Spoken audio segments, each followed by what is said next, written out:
Life has never sent you a single blow without hiding something inside it. You may not believe that right now.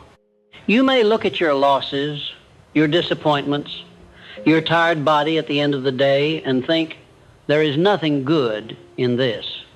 This is just punishment. That is the thought that keeps you poor in spirit and poor in results. The truth is harder and more powerful.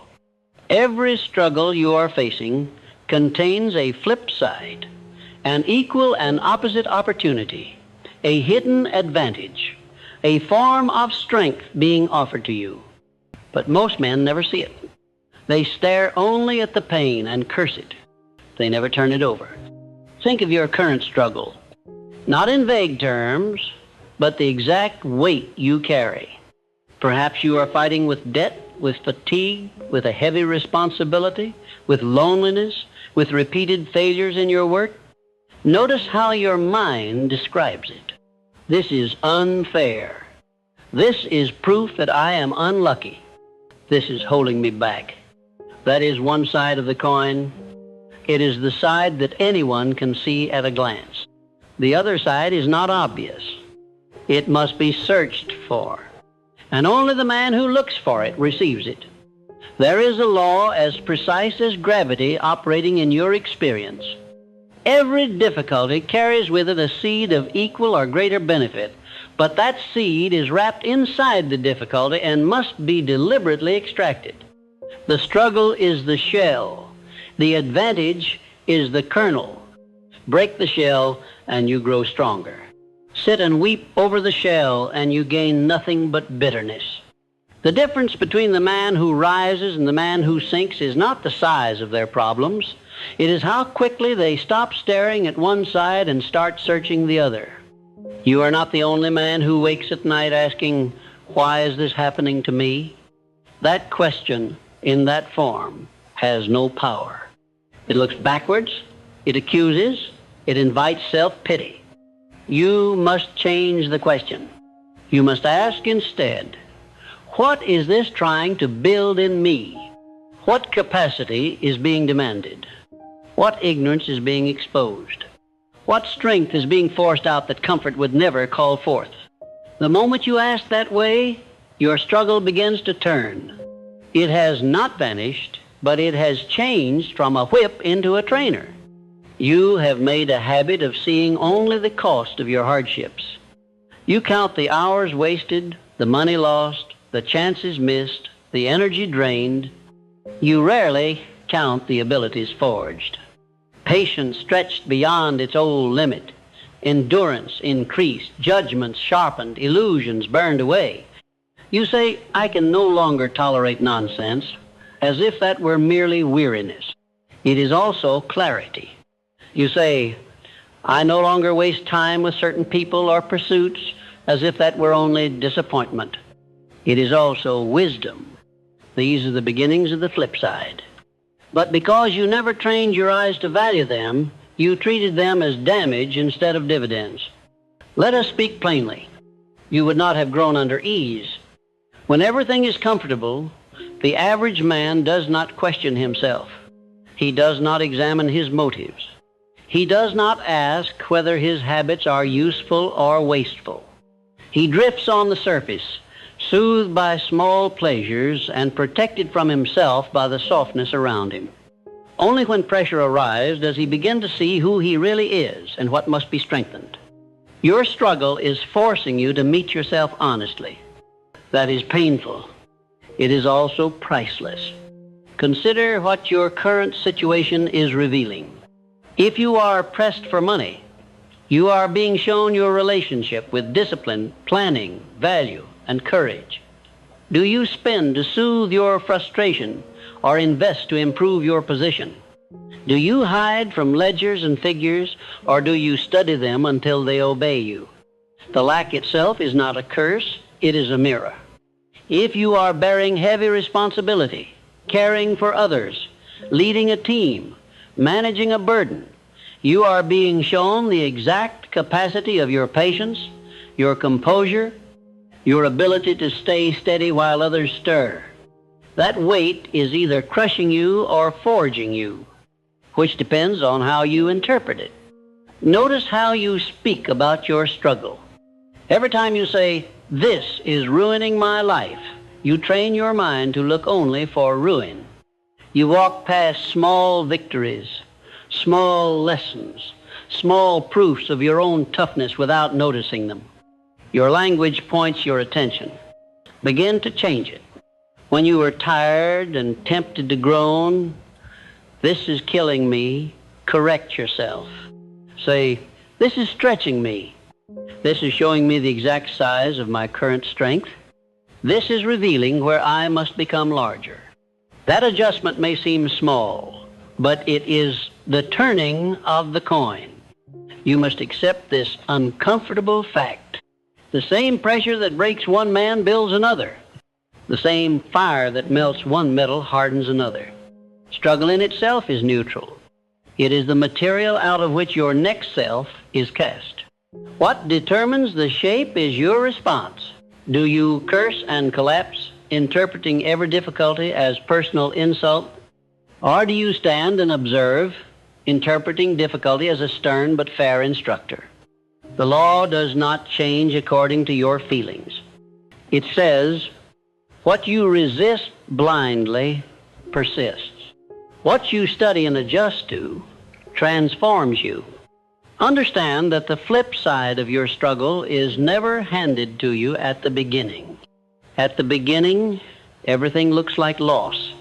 You are confused, offended, shaken. That is natural, but if you stop there, you remain a child in understanding. A mature mind endures the first shock, then begins its search. It asks, when the dust settles, what will I know that I did not know before? What tolerance for pain will I have developed?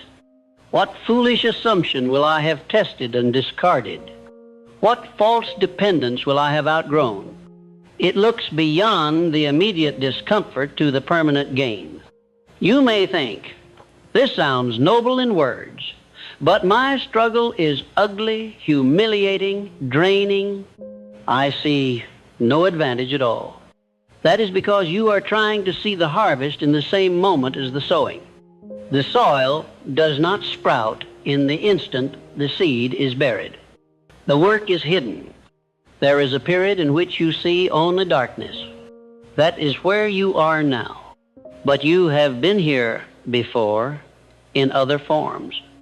You once endured something you thought would end you, and months or years later you noticed a new calm in your voice, a new hardness in your spine, a new patience in your dealings. You did not connect it, but that was the flip side of your earlier pain. The tragedy is not that men suffer. Suffering is common. The tragedy is that they suffer and learn nothing.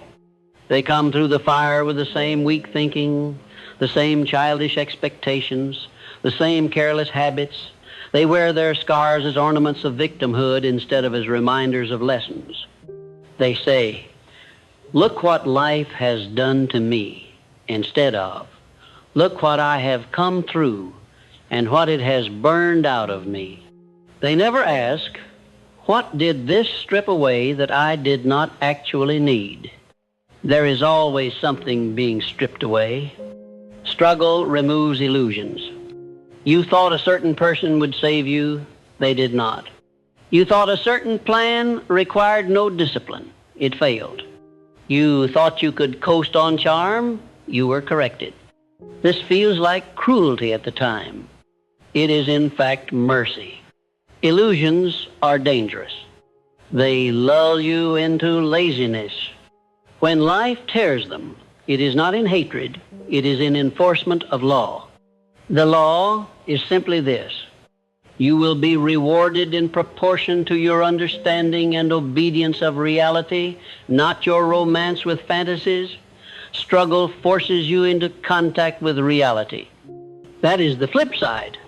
You are being invited to elevate your questions. Instead of asking, how can I escape this as fast as possible? Ask, how can I emerge from this different than I entered it? That is the question successful men ask. They do not relish hardship, but they refuse to leave it empty-handed. When sickness confines them, they listen to what it says about their previous neglect of health, their pace, their priorities. When business slows, they look at the weak parts of their plan that constant success had hidden.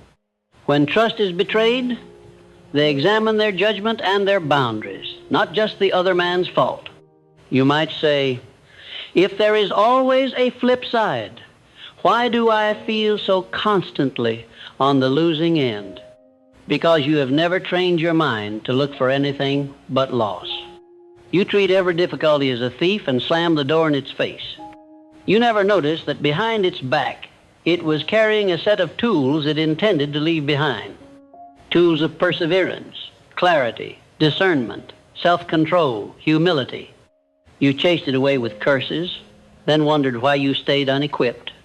From this point, you must adopt a new rule. No struggle leaves your life until it has taught you what it came to teach. You cannot always control when it arrives or how long it stays, but you can control whether you squeeze out the lesson. Ask yourself about each recurring pain. What lesson have I been refusing? What pattern have I repeated? What warning have I ignored? The moment you take that posture, you stop being merely a sufferer and become an apprentice. Apprenticeship is never pleasant, but it is powerful. Stop thinking of your struggle as a separate, unfortunate chapter. It is part of the very training you have been praying for. You ask for strength. How did you imagine it would come?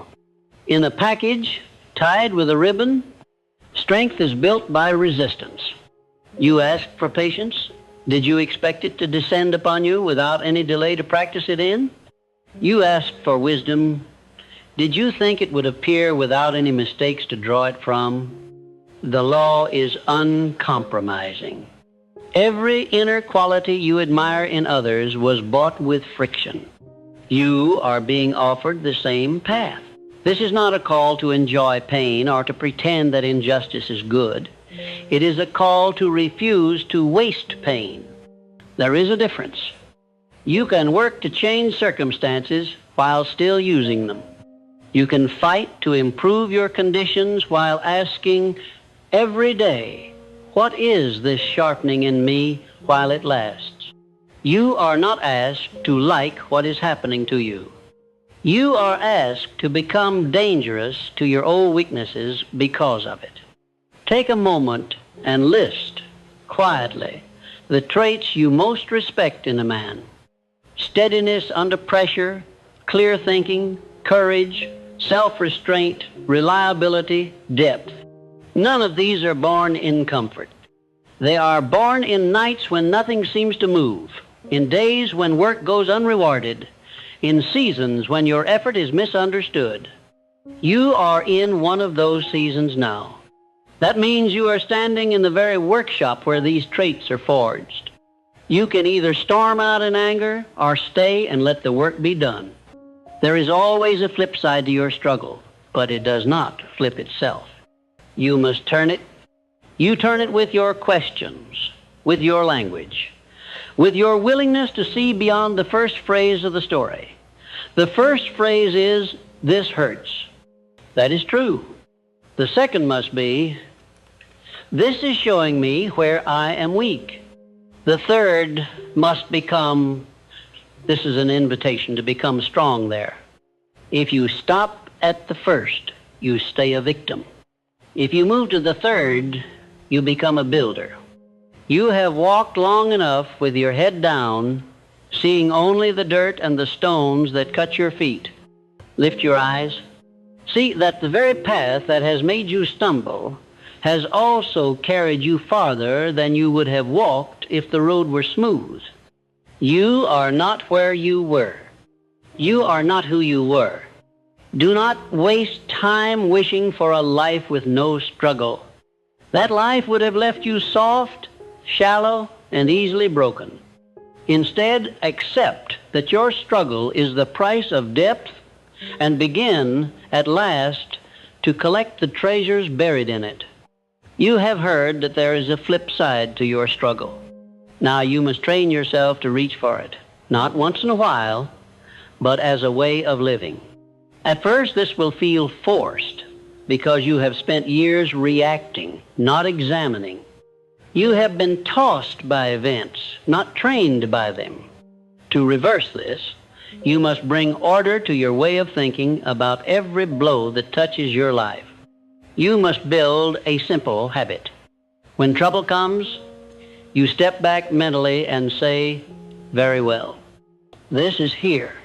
Now I will see what it contains for me." That single pause separates the man who is governed by circumstance from the man who governs himself inside circumstance. Start with this. Accept that your struggle is already paid for. You are in it. You have already spent time, energy, and peace on it. The cost has been taken from you.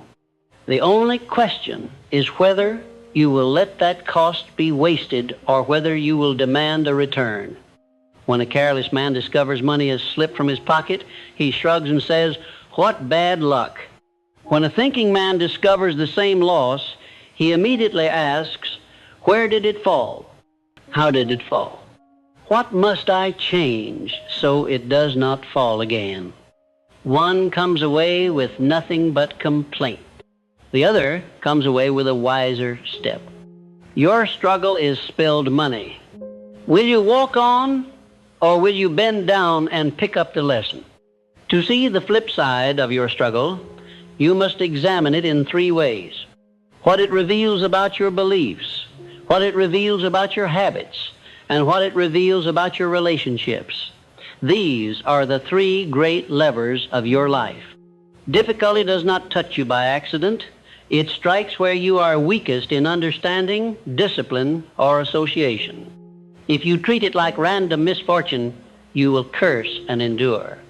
If you treat it like precise instruction, you will learn and advance. Look first at your beliefs. Behind every repeated struggle is an idea you have carried unquestioned. Perhaps you believe, "I will always be behind," or "People cannot be trusted," or "I am not good with money," or "I must do everything alone," or "If I ask for help, I am weak," or "If life were fair, I would not have to go through this." These beliefs lurk beneath your actions like the roots beneath a tree. Your struggle is the visible sick branch. Most men keep cutting the branch and leaving the roots. You must dig.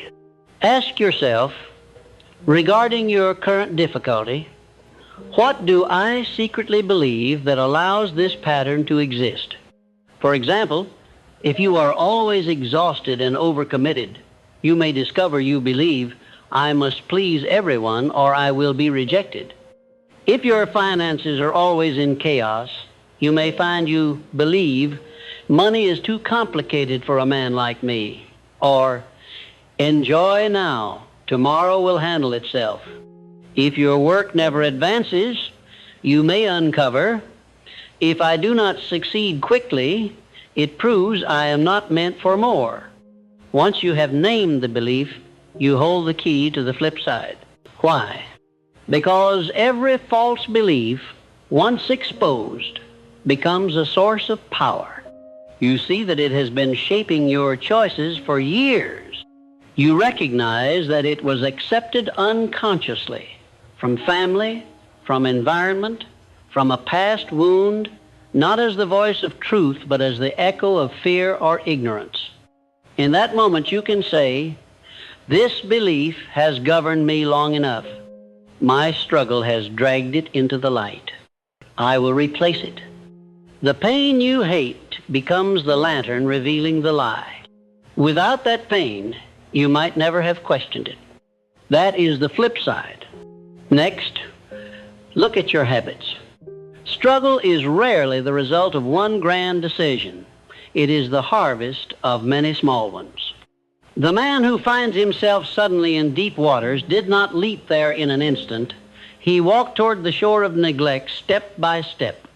Your present difficulty, whatever its form, points straight at a set of habits that have gone unchallenged. Perhaps you end each day with unfinished tasks simply pushed into tomorrow. Perhaps you let your thoughts wander wherever they please, dwelling on fear, envy, and regret.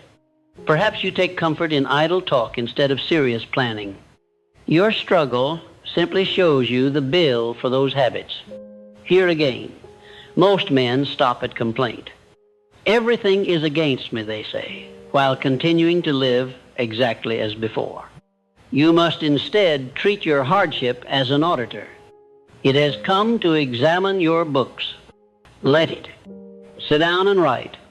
This struggle exists because I have been in the habit of, and finish the sentence as many times as you need. Do not defend yourself. Do not blame your parents, your city, the times. Just write the patterns. Delaying what matters, refusing to learn what I feared, speaking more than I act, spending more than I earn, avoiding important conversations, seeking comfort instead of correction. This is painful, but it is surgery, not torture. Once you see your habits laid bare, the flip side appears. You now have a precise map of what must be reversed. Struggle has done the work of revealing where you must exert will. Without this difficulty, you might have drifted on for years, excusing your ways because the consequences had not yet shown themselves. In this sense, your struggle has spared you a worse future. It has called your account due early, while there is still time to build new practices. That early accounting is not cruelty, it is protection. Third, observe what your struggle reveals about your relationships. Hardship tests the people around you like fire tests metal. When everything runs smoothly, false loyalty and shallow admiration can hide under the surface. When trouble comes, they vanish or they harden. You have already seen this. Some you thought steady disappeared the moment you no longer provided benefit or amusement. Others you had underestimated came quietly beside you and offered support, not in noise, but in action. You saw, perhaps for the first time, who was drawn to your comfort and who was drawn to your character. This revelation hurts. You feel used. You feel foolish. You feel alone. But if you step back, you will see the flip side. You have been given clarity that years of peace would never have provided. You now know whose voices should matter when you decide whose counsel to weigh, whose presence to value. You also know where you have allowed yourself to become dependent on approval, on praise, on company that keeps you from facing yourself. Your struggle has stripped away a layer of illusion in your connections with others. That is knowledge men pay heavily for. You have already paid. Will you claim it?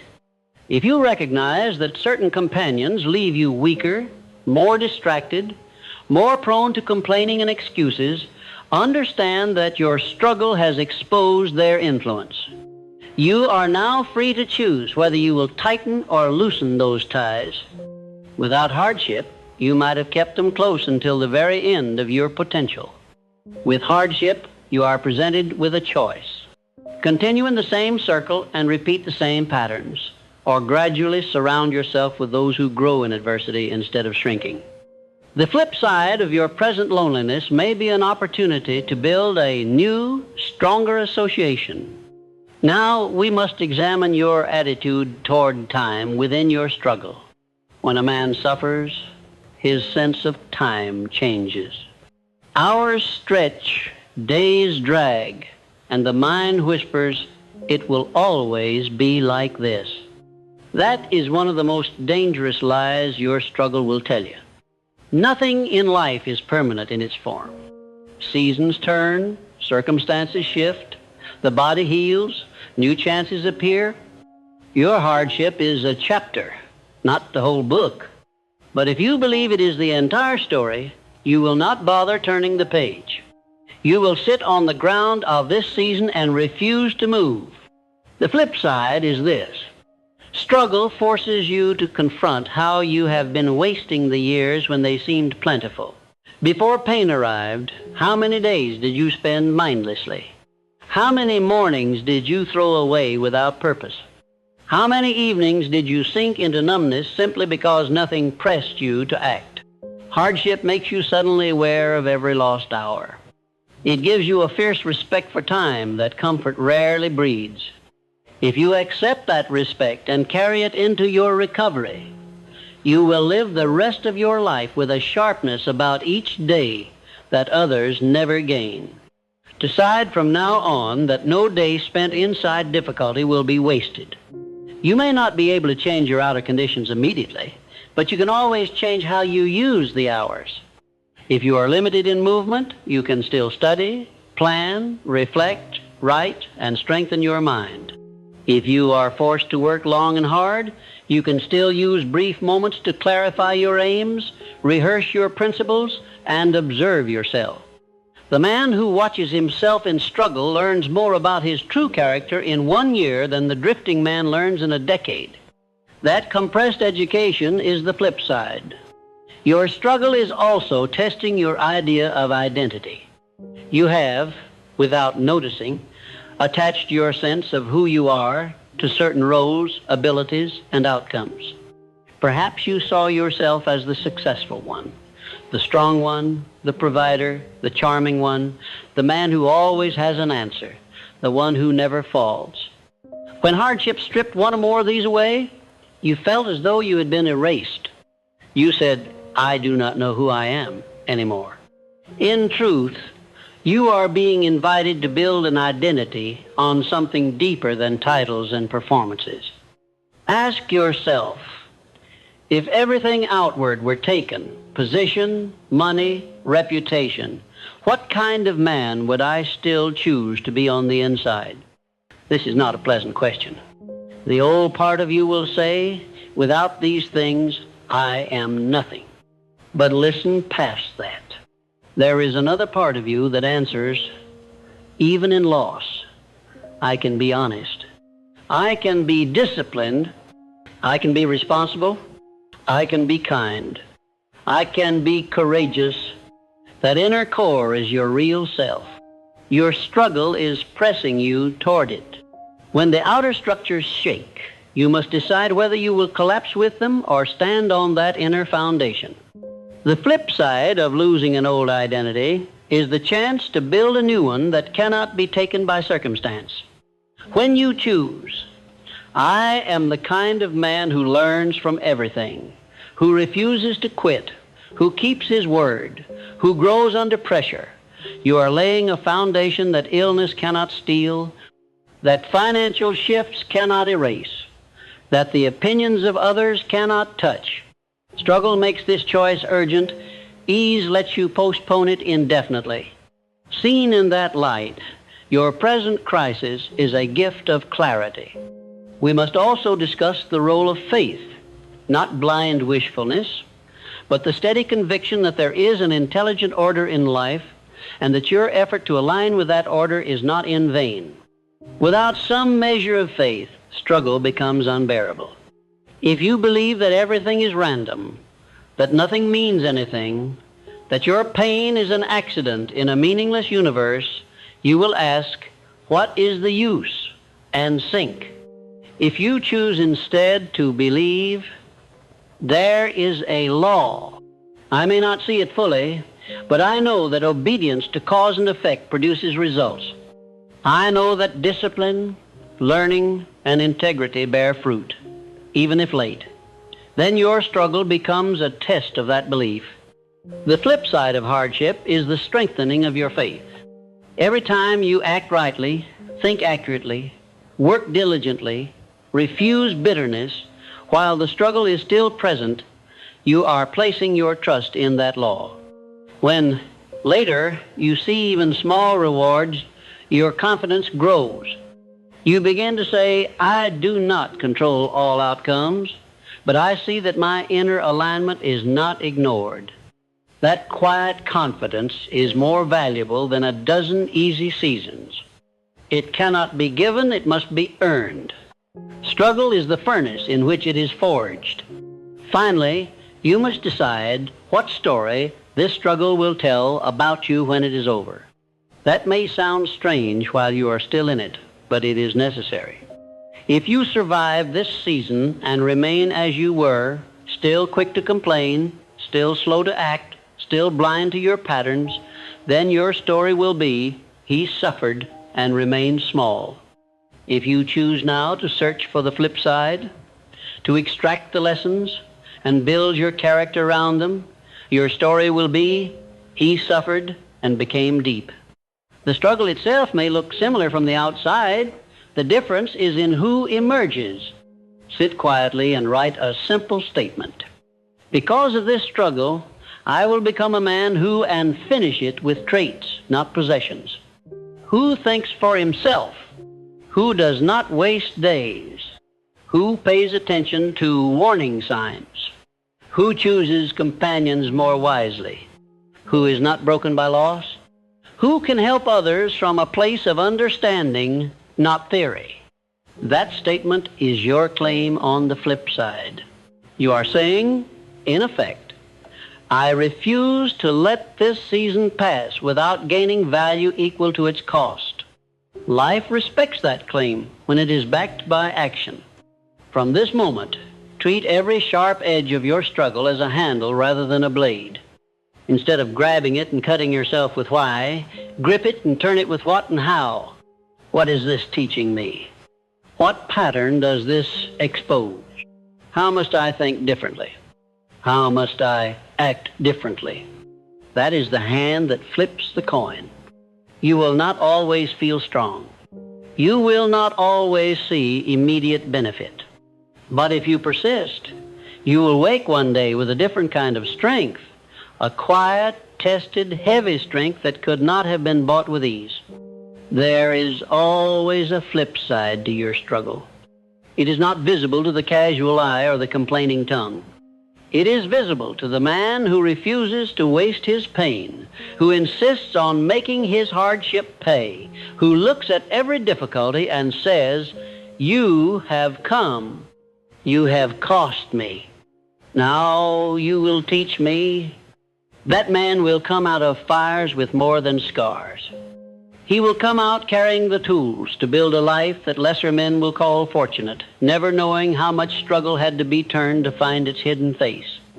You understand now that every struggle has a flip side. But understanding is not enough. You must learn how to use that truth day after day until it becomes your natural way of living. If you do not turn your struggle into training, it will turn you into a victim. There is no neutral ground. Life is not a quiet river carrying you forward, whether you think or not. It is a current that either sharpens you or erodes you, depending on how you meet it. Start by accepting a difficult fact. Your struggle is not visiting, it is staying for a while. You will not escape it with one prayer, one decision, one burst of effort. It is a season. As long as you fight that fact, you will waste strength. A man who stands in rain, screaming at the clouds, grows cold and sick. A wiser man says, the storm is here. I will work with it. I will build in it what cannot be built in clear weather. Your hardship is the climate of your present chapter. You must decide what kind of man you will be under these clouds. The first use of struggle is to turn it into deliberate training. Stop treating your difficulties as random attacks. Treat them as exercises. If your patience is being tested by delays, treat each delay as a drill.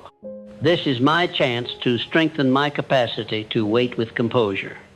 If your pride is being wounded by criticism or humiliation, treat each sting as a drill. This is my chance to become less dependent on applause. If your body is tired from necessary labor, treat each day as a drill. This is my chance to prove that discipline can carry me beyond comfort. You may say, that sounds like pretending. It is not. The struggle is real. The weight is real. You are not asked to like it. You are asked to assign it a purpose. You can decide that your daily pain is for nothing, and it will be. Or you can decide that your daily pain will be your school, and it will be. The same blows fall either way. The difference is what you do with them. Build for yourself a simple daily method. At the end of each day, sit in silence for a few minutes and ask 3 questions. First, where did my struggle press me hardest today? Second, how did I react? Third, what would the stronger man I am becoming have done instead? Do not write a book. Write a sentence or 2 under each. My struggle pressed me when that insult came. I reacted with anger and wasted half an hour brooding. The stronger man would have noted the truth or falsehood in it, then returned to his work. Or, my struggle pressed me when my effort went unnoticed. I reacted with self-pity. The stronger man would have kept his eyes on his purpose instead of on applause. When you do this night after night, something changes. You begin to catch yourself in the moment, not just afterward. You hear your own complaint rising, and you remember your notes. You pause. You ask, what is the flip side here? That pause is the birth of mastery. The man who never pauses is a slave of whatever feeling hits him. The man who inserts a question between the blow and his reaction has begun to rule himself. Your struggle also gives you the chance to build a rare kind of gratitude. Not the soft gratitude that thanks life only for sweet things, but the steel gratitude that says, I may not enjoy this, but I will use it. You do not need to say, I am happy that I lost this, that I suffered this. That would be a lie. But you can say, since I have lost, since I have suffered, I will not throw away the hidden gain. I will be grateful for the strength, clarity, and humility this pain can give me if I cooperate. Gratitude of this sort protects you from bitterness. Bitterness is the poison many men drink during struggle. They rehearse how unfair life has been. They count other people's blessings and their own bruises. They say, why must I climb while others glide? Why must I fight while others feast? Those questions have no profitable answers. They only deepen the wound. The wise man, when he catches his mind drifting toward envy, turns the coin again. He says, if I must walk this hard road, I will come away with treasures those who glided will never possess. I will have depth. I will have endurance. I will have the authority that comes from survival. Comparison is one of the cruelest traps during struggle. You look at others who seem free of your burdens and conclude that you are cursed. You forget that you are seeing only the surface of their lives. You do not know their private battles, their hidden hollowness, their untested foundations. Even if they do have fewer difficulties, what of it? The law does not say all men must have equal struggle. It says, each man will be shaped by the way he meets his own. You are responsible for your portion, not theirs. Your hardships are the exact tools life is using to carve your character. To resent another man's lighter load is to reject your own growth. Your struggle is also an opportunity to strip away ego. There is a part of you that loved to believe you were in control of everything, that you could not be surprised that your plans were flawless. Hardship has taken that illusion and broken it. You thought you were the master of your time, you were interrupted. You thought you were immune to failure, you failed. You thought you knew yourself, you discovered fears and weaknesses you had never acknowledged. The old part of you calls this humiliation. The wiser part calls it freedom. Why freedom? Because as long as you are protecting an image of invincibility, you cannot learn. You cannot listen. You cannot admit error. You must defend your pride at all costs. and those costs are high. But when struggle pulls the mask off, you have a choice. You can spend your energy trying to glue the mask back on, or you can say, very well, I am not as strong as I believed. Now I can become truly strong. The flip side of humiliation is the chance to build real confidence, not the fragile confidence based on pretending to have no cracks, but the solid confidence based on knowing you have cracks and also knowing you are repairing them. Your difficulty is also a filter for your desires. Many men claim they want success, depth, power, and purpose, but their desires are soft. The moment discomfort appears, they drop their aims. Hardship tests your desires and sorts them. Those that evaporate at the first sign of pain were never truly yours. They were borrowed from others or from vanity. The desire that survives repeated disappointments, discouragement, and delay is your real desire. It is the one worth building your life around. Use your present struggle to ask, what aim have I kept thinking of, even while everything goes wrong? What purpose returns to my mind when I lie awake? What work would I still choose, even if it promised no applause? That aim is being purified by your struggle. All the weaker ambitions are falling away. This process hurts because you must watch certain dreams die. But understand, they are dying because they did not have roots deep enough to survive reality. The one that remains is rooted. The flip side of this pruning is focus. You step out of this season knowing, perhaps for the first time, what truly matters to you. Your struggle is also training your attention. In easier times, your mind could wander from thought to thought without consequence. You could daydream, worry idly, rehearse old offenses, and nothing obvious happened. Under pressure, wandering thought becomes dangerous. If you allow your mind to circle fears all day, your strength drains. If you dwell on worst possibilities, your courage vanishes. If you repeat your complaints inwardly, your will weakens. Struggle forces you to become stricter with your own thinking. That strictness is not cruelty, it is self-preservation. Begin to treat your attention like a precious resource. When you catch yourself feeding it to useless pictures, imagining disasters, reliving insults, envying others, call it back. Say, my mind is not a public square for every wandering worry. It is the command room of my life. In this room, we will think about what moves us forward, not what paralyzes us. You cannot always stop an anxious thought from knocking at the door, but you can refuse to invite it in for a meal. This discipline, developed under pressure, will serve you when times are easier.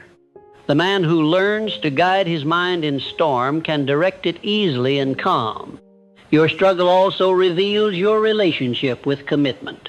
Before hardship, it was easy to make promises to yourself, to others, to your dreams.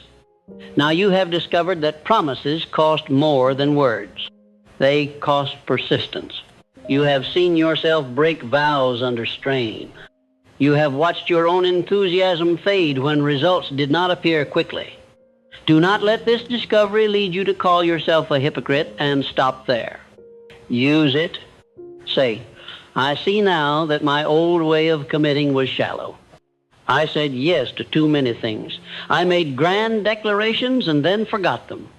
From now on, I will commit less often, but when I do, I will bind myself with iron. That is the flip side. Your struggle can turn you from a man of loose, cheap promises into a man whose word is rare and heavy. People will feel the difference. When you say, I will, they will learn that you have tested that promise against hardship and do not speak lightly. But you must practice first with yourself. Choose a small, meaningful commitment that your present struggle makes difficult. A daily task, a study period, a savings habit, a moment of reflection, and keep it no matter how you feel. Every day you obey that promise, you are turning the coin. Another hidden benefit of your struggle is the doorway it opens to compassion. When you have never known serious difficulty, it is easy to judge others harshly. From a distance, their failures seem simple. He should have tried harder. He should have been wiser. He should have known better.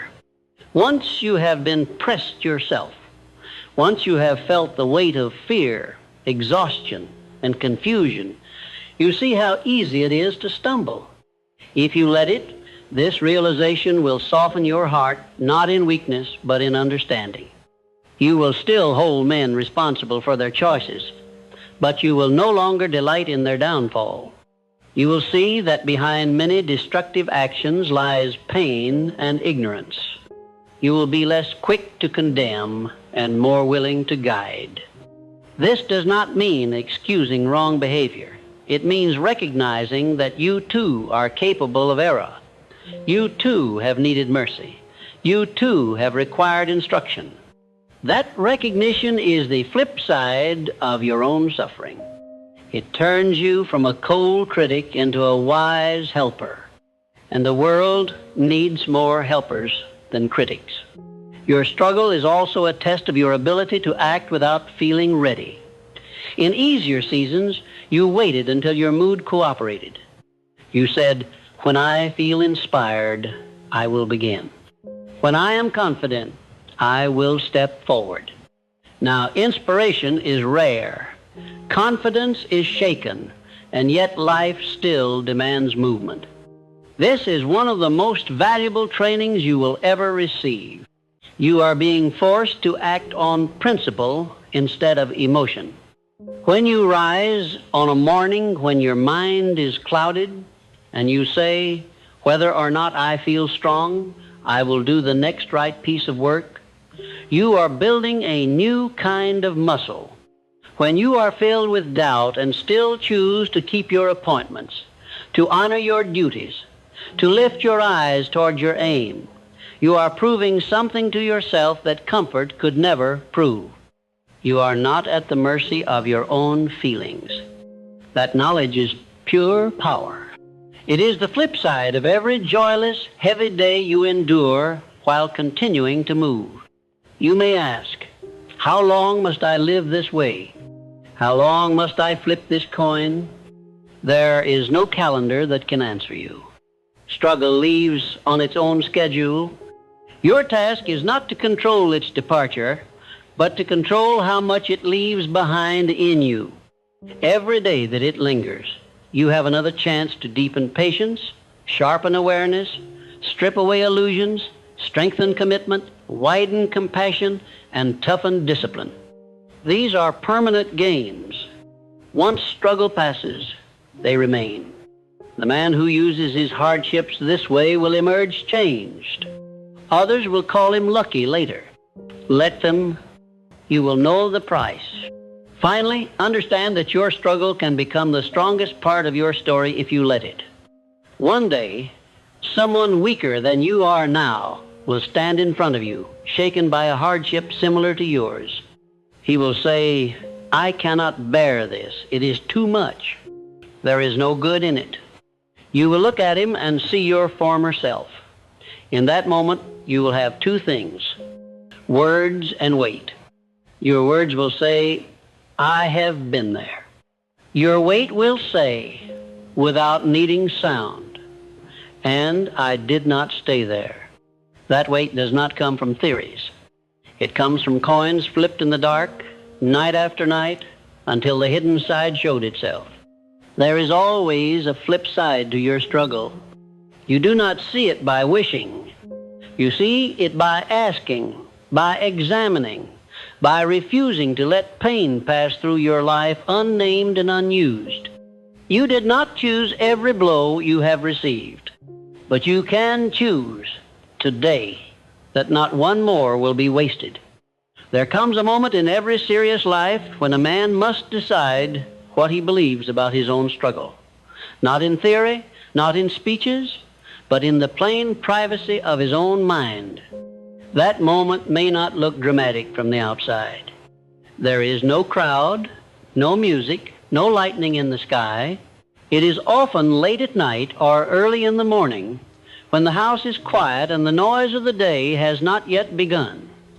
In that hour, you stare at the truth of your situation. You see what has gone wrong. You feel the weight of what you cannot change.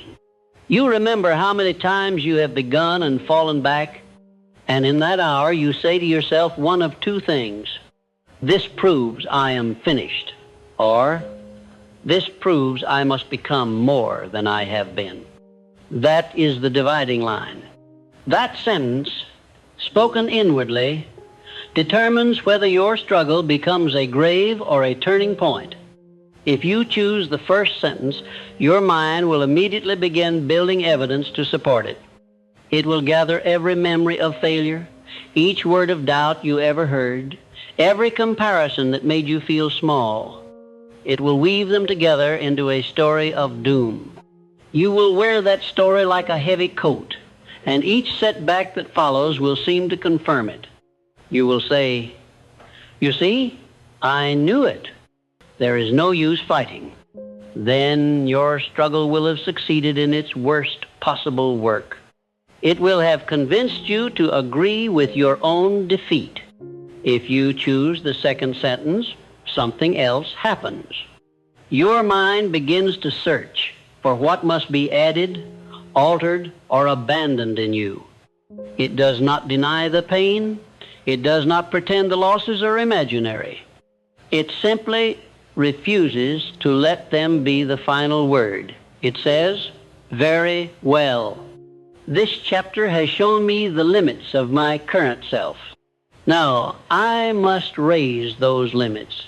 That decision does not remove your hardship, but it changes your position inside it. You are no longer a man being buried. You are a man being built. The same dirt that could cover you becomes material you pack under your feet to climb. To live on the flip side of your struggle, you must make that decision daily in smaller ways. When a conversation goes badly, you can say, "This proves I should stay silent forever," or "This proves I must learn to speak with more wisdom." When a plan fails, you can say, "This proves I should never reach again," or "This proves my method was weak and must be strengthened." When someone leaves you, you can say, "This proves I am unworthy," or "This proves I must choose more wisely and stand more firmly." Each time the first thought closes the door on growth, the second opens it. Understand that you are not being asked to lie to yourself. You are not being asked to call failure success or to pretend that wounds do not hurt. You are being asked to assign your struggle a different meaning. The event is one thing. The meaning you give it is another. You cannot always control the event. You always control the meaning. A man who loses his position and tells himself, "Life has rejected me," will sink. A man who loses his position and tells himself, "Life has revealed my weakness and given me a chance to strengthen it," will rise. The external facts may be identical. The internal outcome is not. You may say, "But I do not feel strong enough to think this way." Of course you do not. Strength does not come first. Choice comes first. When you decide, even trembling, to view your struggle as training, you are not speaking from strength. You are speaking to strength. You are calling it forth. A general does not wait until his soldiers feel brave before he issues commands. He issues commands so that bravery has a direction. You must do the same with your own mind. Begin with this command. From this day, I refuse to treat any difficulty as empty. If it must stay, it must teach me. Repeat that to yourself whenever you feel the old complaints rising. When you encounter resistance, a slow door, a hard person, an unfair turn, say inwardly, You will not leave me as you found me. That single sentence changes your posture. You straighten your back. You look for the lesson with sharper eyes. You listen more carefully to how you respond. You pay attention. That attention is how the flip side gradually becomes visible. There is another law you must accept if you wish to turn your struggles into strength. You cannot have both resentment and wisdom. One will drive out the other. Resentment says, this should not have happened to me. Wisdom says, it has happened, now I must see how to use it. Resentment keeps you facing backward, staring at what cannot be changed. Wisdom turns your face forward toward what can still be built. Your mind cannot look in both directions with equal power. You must choose. Look at how much time you have already spent resenting. Years spent turning the same injuries over, telling the same complaint to anyone who would listen, repeating the same explanations to yourself. Ask honestly, has that labor produced strength? Has it produced clarity? Has it improved your judgment, your discipline, your character? If not, then you have given resentment enough years. It has taken its portion and returned nothing. It is time to dismiss it.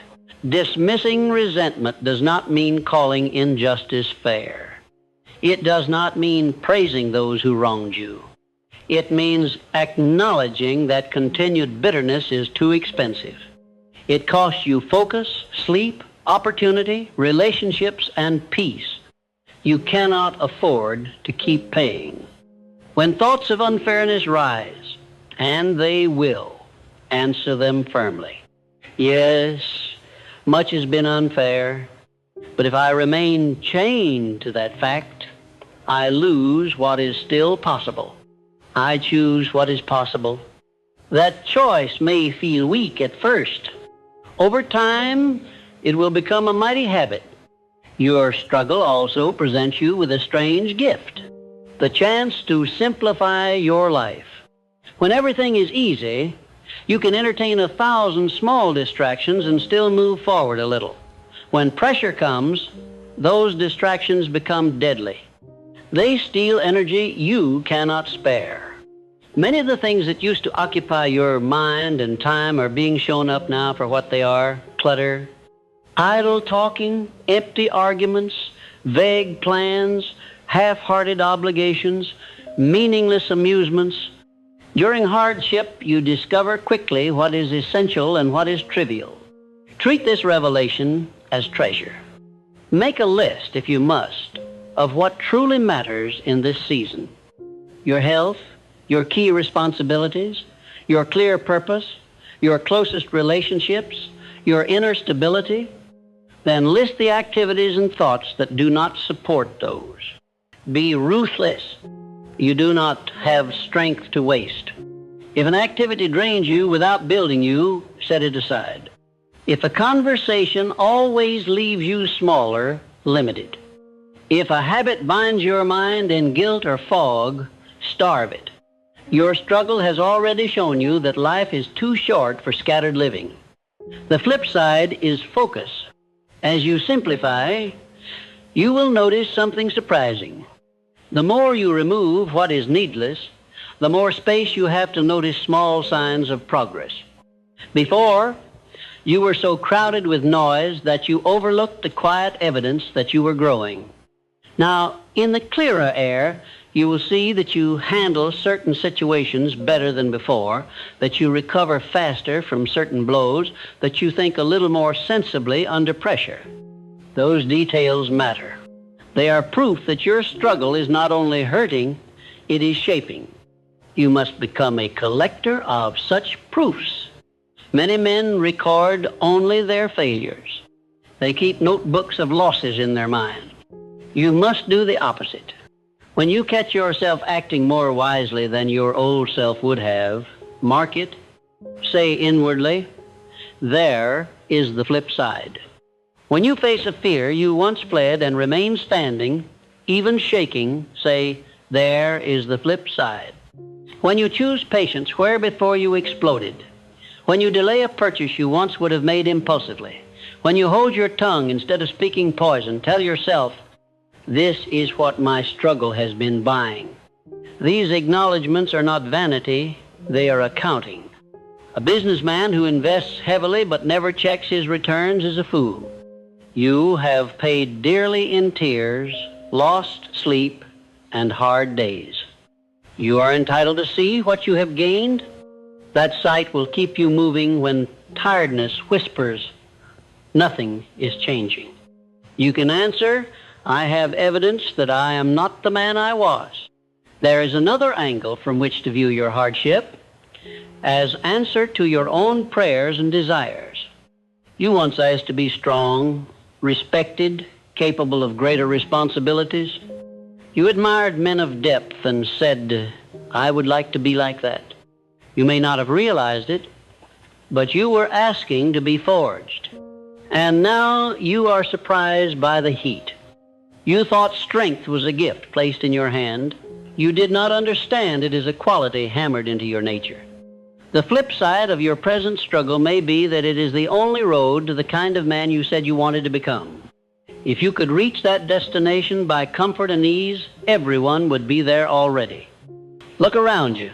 How many men live shallow, easily disturbed lives because they have never passed through anything that forced them to grow deep roots? If you truly want to be different, you cannot resent the very process that produces difference. From this perspective, you can speak to your struggle differently. Instead of saying, why are you here? Say, so this is the price.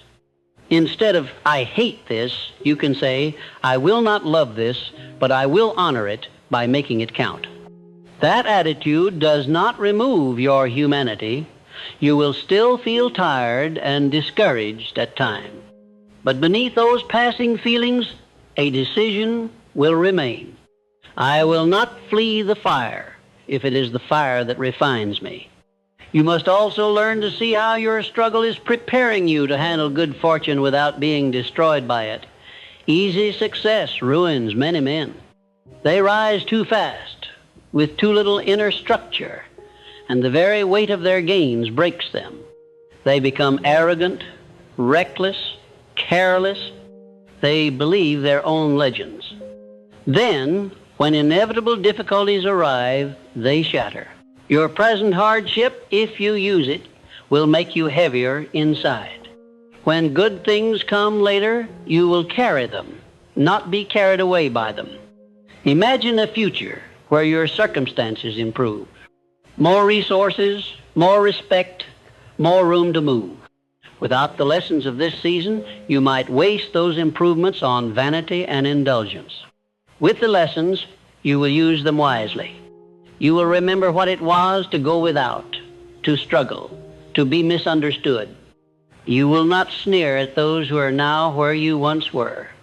You will manage your opportunities with more gratitude and more care. That is the flip side few think about. Your struggle can be the shield that protects your future success from your ego. We must speak now of one last important outcome of living on the flip side of struggle. The creation of inner peace that does not depend on outer peace. Most people believe that peace is the absence of problems. That is why they rarely feel it. There is always some difficulty present, some uncertainty, some disagreement, some shortfall. If peace depends on the removal of all of these, it will be a stranger to you. But if peace depends instead on your relationship to these things, it becomes possible even in the midst of them. When you know in your bones that every challenge conceals a lesson, every delay can strengthen patience, every loss can correct an error or raise your understanding, you no longer fear life in the same way. You may dislike what you must face, but you do not tremble at it. You do not feel at the mercy of blind chaos. You feel in partnership with law. You know that as long as you keep asking, what can I learn? How can I grow? You will emerge richer in some way. That knowledge is peace. Peace of this kind does not mean you become passive. On the contrary, it makes you more active because you are less paralyzed by dread. You enter ventures knowing they may fail, but you also know that if they do, you will extract their lessons and be better prepared for the next. You engage in relationships knowing they may hurt, but you also know that if they do, you will learn more about yourself and others. You take on responsibilities knowing they may press you, but you also know that each press enlarges your capacity. You move forward not because you are blind to pain, but because you have learned that pain need not be pointless. At the end of all this, what remains is a simple, hard-won conviction. There really is always a flip side to your struggle. Not a sentimental blessing, not a childish prize, but a genuine, usable gain, some combination of deeper character, clearer mind, stronger will, wiser judgment, and broader compassion. The question has never been whether that flip side exists. The question has always been whether you would look for it, claim it, and build your life around it. From this day, let your internal declaration be clear. I will not live as a man beaten by his hardships. I will live as a man sharpened by them. I will not allow my pain to be wasted. If I must struggle, I will become more than I was before because of it. Say it when you rise. Say it when you face unwanted news.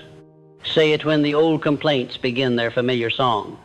Turn the coin in your hand and remind yourself, this side cuts. The other side builds. I choose the side that builds. In time, others will look at you and see a steadiness they cannot explain. They will say, he has been through much, yet he is not bitter.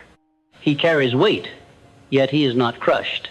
He has scars, yet his eyes are clear. They will not know that. Again and again, in private moments, you refuse to judge your life by its wounds alone.